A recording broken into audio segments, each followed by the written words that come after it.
প্রিয় দর্শক, আসসালামু আলাইকুম। আমার আজকের রেসিপি মসুর ডাল দিয়ে মচমচা পেঁয়াজু।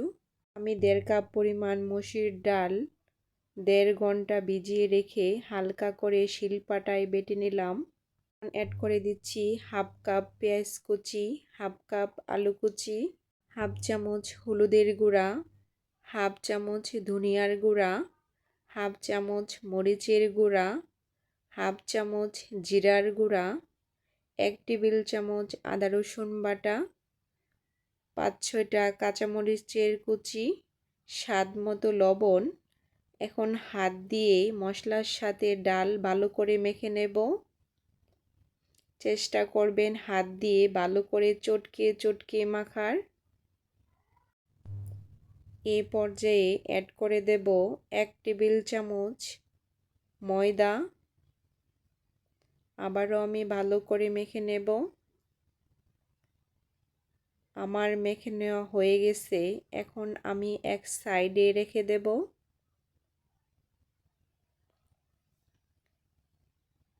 চুলাতে একটা প্যান বসিয়ে পরিমাণ মতো তেল দিচ্ছি।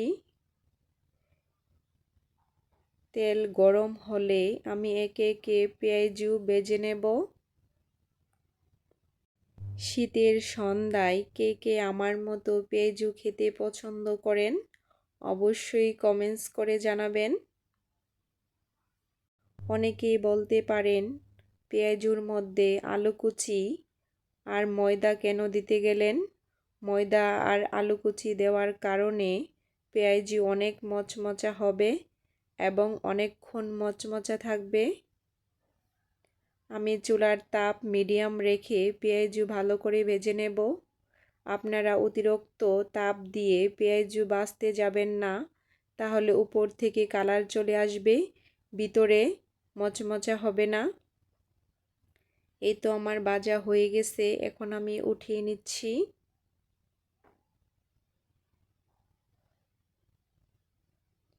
আমি একই তেলের মধ্যে বাকি পেঁয়াজগুলো ভেজে নেব।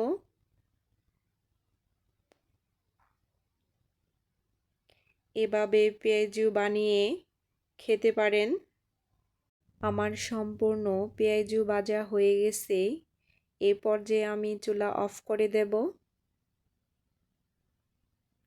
এই তো আমার পেঁয়াজুর কালার দেখে বুঝতে পারছেন কেমন হয়েছে। এখন আমি একটা টেস্ট করে দেখলাম, অনেক মচমচা এবং অনেক সুস্বাদু হয়েছে। যদি ভালো লাগে অবশ্যই ট্রাই করবেন।